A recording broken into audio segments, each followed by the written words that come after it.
ازيكم يا حبايبي؟ كل سنه وانتم طيبين. بمناسبه رمضان النهارده هنعمل مع بعض عيش الطاسه، ما بياخدش نص ساعه وتكوني مجهزاه.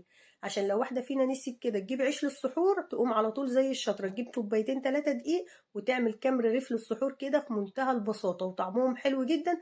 بس هتقابلي مشكله واحده بس، ان ولادك كل يوم هيطلبوا منك تعملي العيش ده وما تجيبلهمش عيش من بره، من كتر ما هو حلو وطعمه جميل جدا وبيأكل بقى باي حاجه.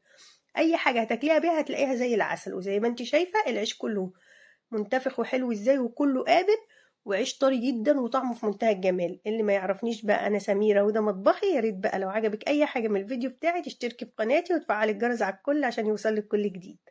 زي ما انت شايفة معايا معلقة من السكر ومعلقة من الخميرة، هحطهم في شوية مية واركنهم على جنب. في الوقت ده بقى هجيب 7 كوبايات من الدقيق اللي هو كيلو دقيق. هحط نص معلقة من الملح ومعلقتين كبار من الحليب البودر. الحليب بيديله طعم كده حلو قوي يعني. عايزة مش موجودين مش مشكلة. شفتوا بقى انتوا الخميره ارتفعت ازاي؟ ما بتاخدش دقيقتين 3 وبتبقى ارتفعت كده، وكده انا ببقى متاكده ان الخميره بتاعتي شغاله وكويسه. هحط 4 معالق صغيرين من الزيت وهقلب الكلام ده كله مع بعضه. اسفه، 4 معالق كبار زيت. وهقلب الكلام ده كله مع بعضه. هكون مجهزه ميه دافيه مش سخنه، ميه دافيه بسيط كده عشان الخميره بتاعتي الميه السخنه قوي بتبوظ الخميره. وهقلب بقى الكلام ده كله كده وافضل اقلب بقى شويه حلوين. يعني لازم يبقى ايه، تكوني قادرة كده تفضلي تعجني فيهم شوية. عندك عجانة ومش عايزة تعجني على ايديكي، اشتغلي في العجانة، بس هو كيلو يعني مش مستاهل.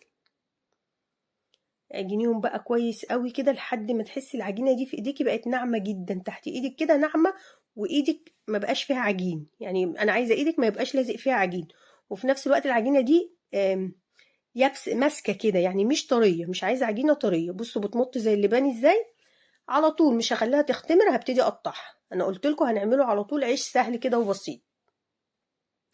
هرش رشه بسيطه كده في اي صينيه عندي او على الرخامه، واقطعها كلها على حسب انت عايزه الرغيف قد ايه. انا قطعتها قد الليمونه الكبيره كده،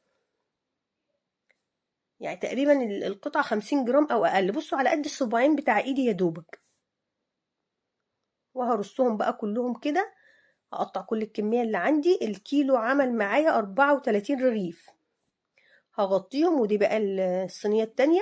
هغطيهم بقى نص ساعه ساعه على حسب الجو عندك، لحد ما اتاكد انهم واختمروا كويس جدا. بصوا انا دوست عليها، بصوا احس ان خلاص هي اختمرت كده. لان نجاح العيش اول حاجه في العجن كويس، تاني حاجه ان اسيب العيش يختمر معايا كويس. على الرخامه هرش رشه خفيفه من الدقيق وابتدي افرده باي حاجه خفيفه كده. ما دوست عليها قوي، يعني ما دوست على العيش قوي. انا بس ايه بعمله انا ممكن افردها بايدي، بس انا عشان عايزاها تطلع يعني الرغيف متساوي، فعاملاها ايه بالنشابه. ودي نشابه صغيره كمان، يعني اللي هو خفيفه خالص. هفردها، هوريكم السمك بتاعها دلوقتي. مش خفيفة قوي ومش تخين، يعني الرغيف مش خفيف ومش تخين.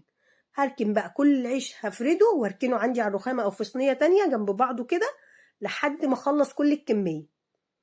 واول ما اخلص الكمية كلها ابتدي ابتدي اسوي اول رغيف فردته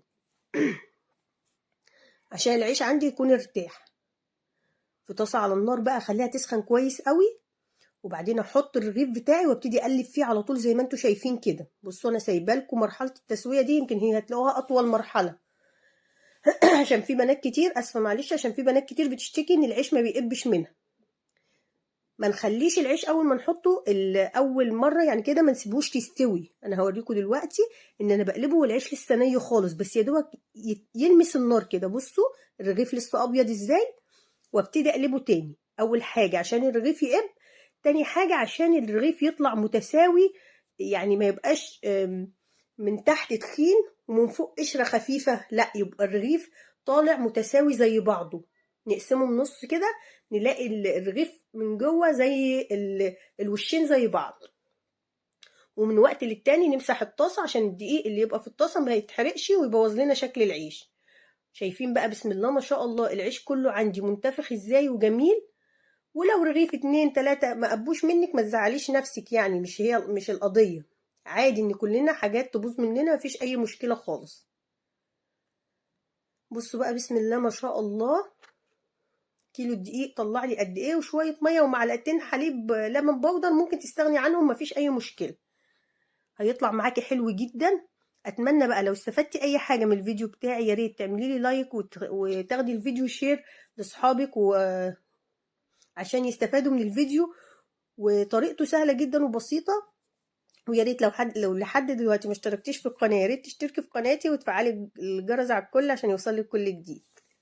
وكل سنه وانتم طيبين، وربنا يا رب يدخل علينا الايام كلها بالفرح والخير، وربنا يحسن ما بين ايديكم يا رب، وتعملوا كل حاجه زي العسل. بصوا العيش طري ازاي، حلو جدا، جربوه ان شاء الله يعجبكم.